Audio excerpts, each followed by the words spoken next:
भवतु सहनौ भुनक्तु सह वीर्यं करवावहै तेजस्विनावधीतमस्तु मा विद्विषावहै। ओम शांति शांति शांति। वैदिक जीवन पद्धति की इस कक्षा पे आप सबका हार्दिक स्वागत है, अभिनंदन है। निरंतरता से हम ब्रह्मचर्य का जो व्याख्यान है, ब्रह्मचर्य की जो महिमा है, उसका स्वाध्याय कर रहे हैं।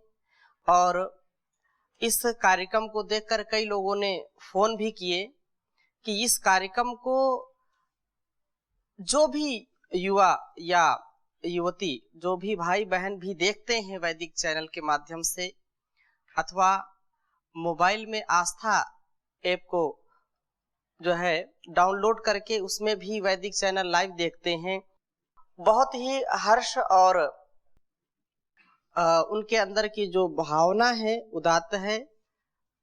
कई लोगों ने मेरे से फोन करके कहा कि ये जो हमारी प्राचीन परंपरा है, जो ऋषियों की परंपरा है, कितना उन्होंने चिंतन किया ब्रह्मचर्य के ऊपर। आज का जो परिवेश है इससे बिल्कुल विपरीत है। इसमें कोई समझता ही नहीं वास्तव में ब्रह्मचर्य क्या है।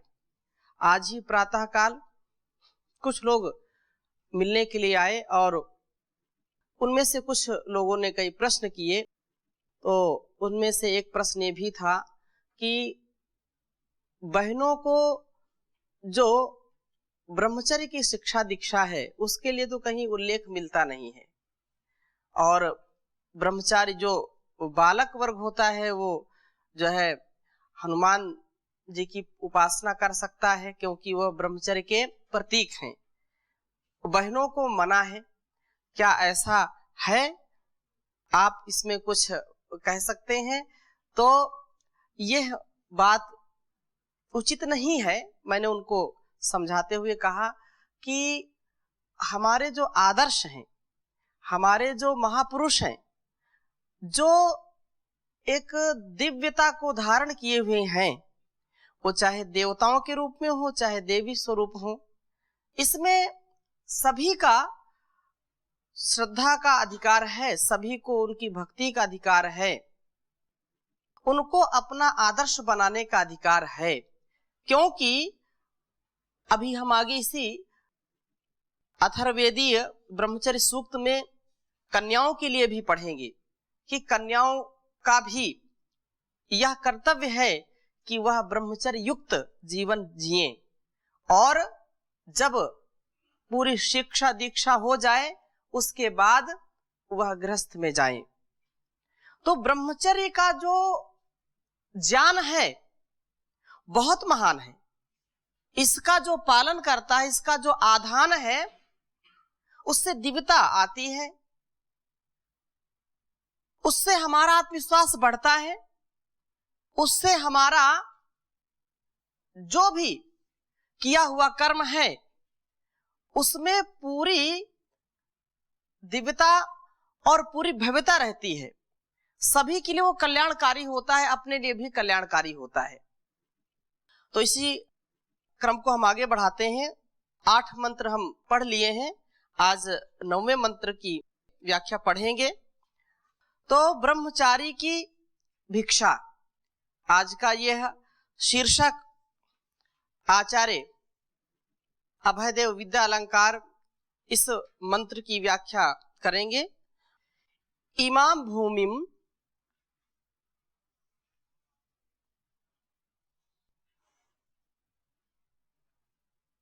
इमाम भूमिम पृथ्वीम ब्रह्मचारी,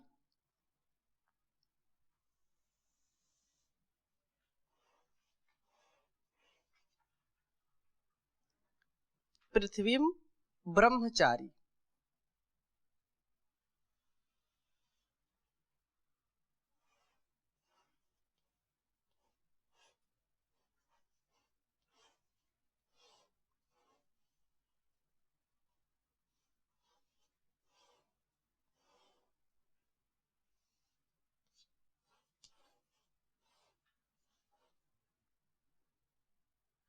भिक्षामा जभार, नीचे से लिख लीजिए,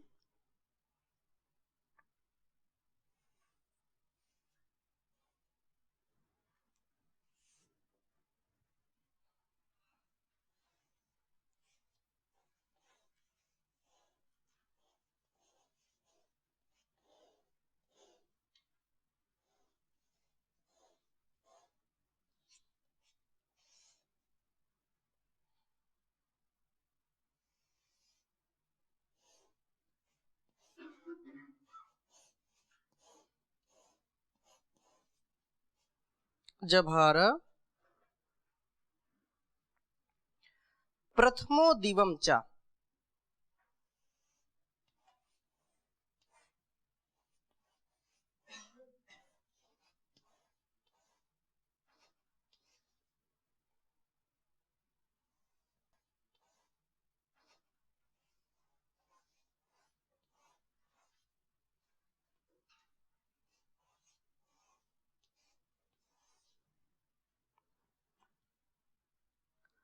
ते कृत्वा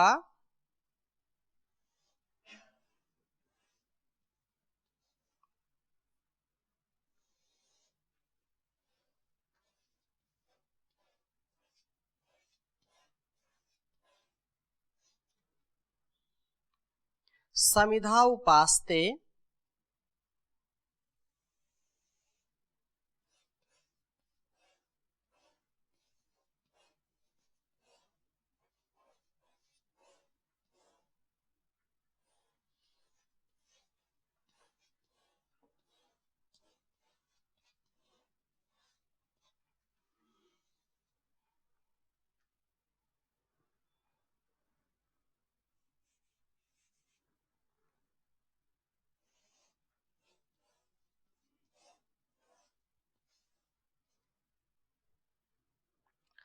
तयोरार्पिता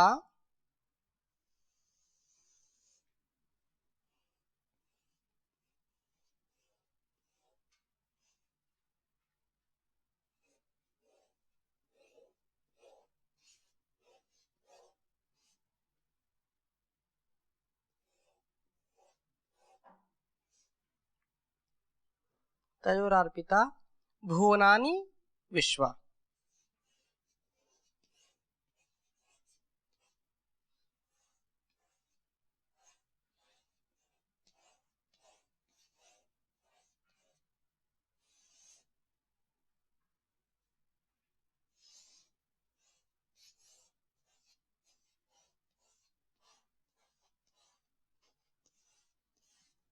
उच्चारण करेंगे एक बार। इमाम भूमिम पृथ्वीम ब्रह्मचारी, भिक्षामा जभार प्रथमो दिवम च, ते कृत्वा समिधा उपास्ते, तयोरार्पिता भुवनानि विश्वा। इमाम भूमिम पृथ्वीम ब्रह्मचारी, भिक्षामा जभार प्रथमो दिवम च, ते कृत्वा समिधा उपास्ते, तयोरर्पिता भुवनानि विश्वा।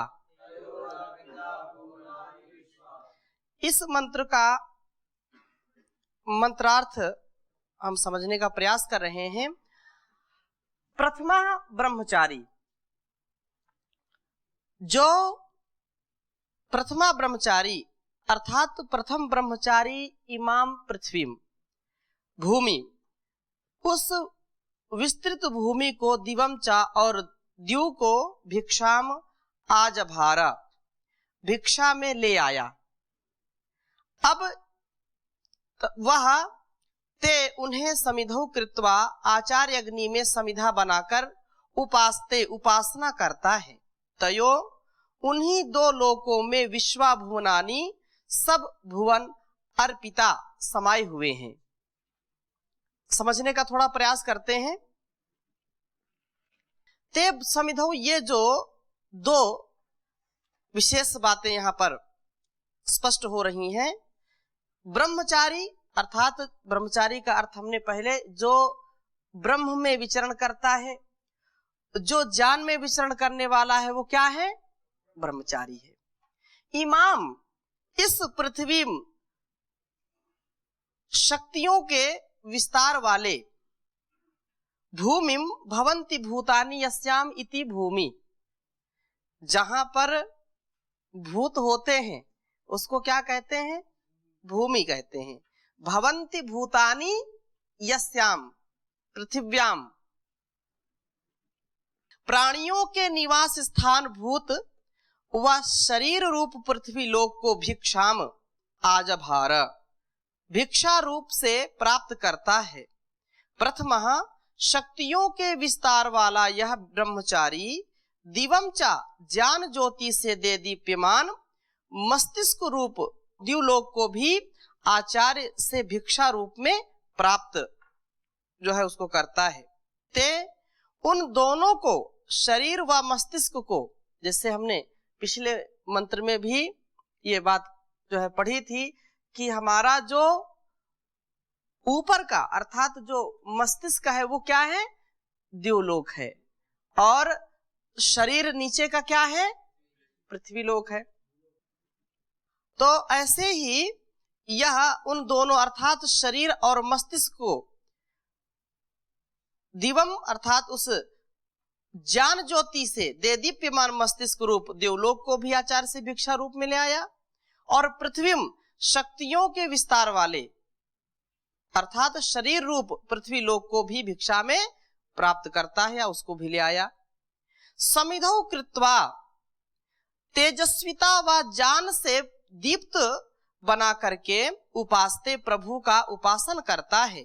तयोः उन दोनों में पृथ्वी व द्युलोक में विश्वा भुवनानि अर्पिता, सब भुवन अर्पित हैं, अर्थात शरीर व मस्तिष्क के ठीक होने पर अन्य सब अंग प्रत्यंग स्वयं ही ठीक रहते हैं। मानस आह्लाद तभी संभव है जबकि शरीर व मस्तिष्क स्वस्थ रहें। यदि हमारा मस्तिष्क ठीक ठीक काम करता है तो हमारे जीवन में जो भी कष्ट आते हैं या जो भी प्रतिकूलताएं आती हैं उनको हम तुरंत चुटकी में उनको निराकरण उनका कर देते हैं। हमारे अंदर कोई फिर प्रतिकूलता हमको परेशान नहीं कर पाती है। लेकिन यदि मस्तिष्क ठीक नहीं है, विचार ठीक नहीं आते हैं, सोचने समझने की शक्ति नहीं है, तो हम थोड़े थोड़े संकटों में भी, छोटी छोटी बातों में भी हम उलझ जाते हैं। हम बहुत ज्यादा गर्म हो जाते हैं, हमारा आपा अपने आप में नहीं रहता, आपा खो देते हैं, दिमाग खराब हो जाता है। ऐसा बोलते हैं, इसका दिमाग खराब हो रखा है क्या? हाँ, खोपड़ी खराब है तेरी। ऐसे अनेक प्रकार से लोग बातें बोलते हैं। यदि दिमाग ठंडा रहेगा, है ठंडा ठंडा, कूल कूल, अनुकूल रहेगा, तो प्रतिकूल स्थिति में भी हम कभी भी भटकते नहीं हैं। आजकल छोटी छोटी बातों में भी लोग बहुत परेशान हो जाते हैं, निराश हो जाते हैं, क्रोधित हो जाते हैं। ये क्या है? इसका तात्पर्य ये है कि उनके सोचने समझने की शक्ति इतनी विस्तार वाली नहीं है, इतना उसमें तेजस्विता नहीं है, इतना उसमें सामर्थ्य नहीं है, इतना उसमें विवेक नहीं है कि वह चीजों को सहन कर सके, धैर्य युक्त जीवन का आधान कर सके। उसका धैर्य छूट जाता है, और जिसका धैर्य छूट गया, क्योंकि धैर्य धर्म का प्रथम लक्षण है। धैर्य क्या है? जो व्यक्ति धार्मिक होगा वो जल्दी से धैर्य छोड़ता नहीं है। महर्षि मनु भी लिखते हैं, धृति क्षमा दमोस्तेयम शौचम इंद्रिय निग्रह धीर विद्या सत्यम क्रोधो दशकम धर्म लक्षणम। धैर्य सबसे पहला लक्षण है, और अधिकतम व्यक्ति यहीं पर आकर के फेल हो जाते हैं। छोटी छोटी बातों में हम धैर्य खो देते हैं, दिमाग हमारा काम करना बंद कर देता है। ये बहुत बड़ी बात है। आप श्लोक पढ़ते हो, धैर्यम यस्य पिता क्षमा च, धैर्यम यस्य पिता क्षमा च जननी सत्नि गेहिनी सत्यम मित्रमिदं दया च भगिनी भ्राता मनः संयमः शय्या भूमितलं दिशोऽपि वसनं ज्ञानामृतं भोजनं हेते यस्य कुटुम्बिनो वद सखे कस्माद् भयं योगिनः कस्माद् भयं। तो जो योगी है वही निरोगी रहेगा। और योगी कौन हो सकता है? जिसके ये सारे जो है गुण मित्र हो। धैर्य जिसका पिता हो, धैर्यम यस्य पिता, क्षमा जिसकी जननी हो। ऐसे ही ये सारे कुटुंबी जन जिसको ऊपर उठाने वाले होते हैं, वो जीवन में कभी भी धोखा नहीं खाता। ज्ञानामृतम भोजनम, अपने ज्ञान से अपने विवेक से अपना भरण पोषण करता है, अपने आप को अस्तित्व में रखता है। तो ये बात विशेष है और यही ये संकेत कर रहे हैं कि आचार्य के समीप आकर के, आचार्य के गर्भ में आकर के ब्रह्मचारी अर्थात जो भी युवक युवतियां माता पिता और समर्थ गुरुओं के सानिध्य में आकर के उनके द्वारा बताए गए धर्म के मार्ग को अपनाते हैं, उनके द्वारा बताए गए सदकर्म के मार्ग को अपनाते हैं, उनके द्वारा बताए गए सदकर्तव्यों का निर्वहन करते हैं, माता पिता गुरु आचार्य और अपने से जो बड़े हैं, विद्वान हैं, धीर हैं, गंभीर हैं, उनके मार्गदर्शन को जो अपनाते हैं, वे ही इस संसार में अपना स्थान बनाते हैं। और ऐसा जो नहीं करता वो पीछे खड़े खड़े पछताते हैं, वो पछताते रहते हैं, उनका जीवन ऐसे नष्ट हो जाता है। तो अर्थात शरीर व मस्तिष्क के ठीक होने पर सब अंग प्रत्यंग स्वयं ही ठीक हो जाते हैं। हाँ? बुद्धि ठीक है तो सब काम ठीक होगा, और यदि बुद्धि गड़बड़ तो सब गड़बड़, सब मामला गड़बड़ हो जाएगा। ब्रह्मचारी आचार्य से पृथ्वी व द्युलोक की भिक्षा मांगता है, अन्य सब लोग इनमें ही अर्पित हैं। शक्ति संपन्न शरीर व ज्ञान दीप्त मस्तिष्क इस ब्रह्मचारी को सर्वांग सुंदर जीवन वाला बना देते हैं।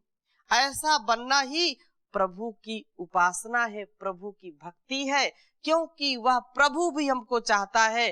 प्रभु की भी विशेष इच्छा है कि हम सदकर्म करें, सद्ज्ञान से सदा ओतप्रोत रहें, दूसरों की सेवा करें, परोपकार करें और अपने जीवन का उद्धार करें। जो ऐसा नहीं कर सकता है, नहीं करता है, तो उसमें और पशुओं में कोई अंतर विशेष नहीं होता है। हमारा जीवन किस लिए मिला है? परोपकार के लिए मिला है। भगवान मेरा जीवन संसार के लिए हो, मेरी जिंदगी लेकिन उपकार के लिए हो। परोपकाराय फलन्ति वृक्षाः, परोपकाराय वहन्ति नद्याः, परोपकाराय दुहन्ति गावा, परोपकारार्थम इदं शरीरम। तो ये शरीर हमको परोपकार के लिए मिला है, इस परोपकार से हम अपने जीवन का उद्धार करें। तो इस मंत्र को ब्रह्मचारी भिक्षा पर रहता है, आचार्य तो भिक्षा वृत्ति पर होता ही है। श्री स्वामी श्रद्धानंद जी महाराज ने विशेषतः इस मंत्र की व्याख्या करते हुए सुंदरता पूर्वक प्रतिपादन किया है कि आचार्य को वेतन भोगी नहीं, किंतु भिक्षावृत्ति वाला होना चाहिए। भिक्षावृत्ति का अर्थ है केवल परमेश्वर पर भरोसा करके रहना, परमेश्वर का दिया हुआ खाना और अपने लिए नहीं खाना। आचार्य इस वृत्ति से रह सकता है, उसके लिए भिक्षाटन का कार्य बेशक ब्रह्मचारी करता है। ब्रह्मचारी अपने आचार्य के लिए आहरण की हुई संपूर्ण भिक्षा को लाकर आचार्य के चरणों में रख देता है और फिर आचार्य द्वारा दी हुई यज्ञ शिष्ट हुई प्रसाद रूप भिक्षांश से अपना शरीर पालन करता है। अभी भी बहुत ऐसे गुरुकुल हैं, क्योंकि परम पूज्य स्वामी जी महाराज यहाँ भिक्षा की जो व्यवस्था है, क्योंकि इतना महान व्यक्तित्व है कि स्वयं परम पूज्य स्वामी जी भिक्षा मांगते हैं हमारे लिए कि कम से कम हमारे ब्रह्मचारी भिक्षा मांगने में अपना समय और शक्ति नष्ट ना करें। आपको सब कुछ यहाँ सुलभ है, बाहर जाने की जरूरत नहीं है। लेकिन प्राचीन काल में और अभी भी ऐसे गुरुकुल हैं जहां पर भिक्षा मांग करके उनका सारा कार्य चलता है। भिक्षा से ही भोजन, भिक्षा से ही रहन सहन, सारी जो योग क्षेम की व्यवस्थाएं होती हैं वो भिक्षा पर आधारित होती हैं। परम पूज्य आचार्य श्री ने, परम पूज्य महाराज श्री ने भिक्षा मांगी और अपने समय और शक्ति को बहुत ही सबल बनाया। उनकी तपस्या का ये प्रताप है कि हम यहाँ पर आनंद से वेद वेदांगों की चर्चा सुनते हैं, व्याकरण दर्शन उपनिषद आदि शास्त्रों का स्वाध्याय करते हैं, पढ़ते पढ़ाते हैं।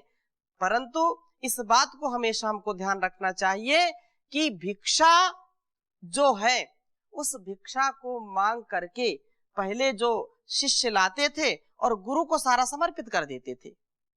उसमें ऐसा नहीं कि किसी घर में अच्छी भिक्षा मिल गई तो चट कर लिया, ऐसा नहीं।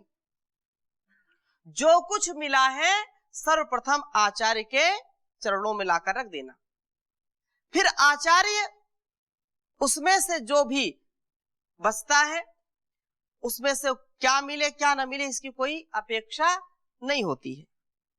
जो भी प्रसाद रूप में मिल जाए उसको ग्रहण करना ये शिष्य का कर्तव्य होता था।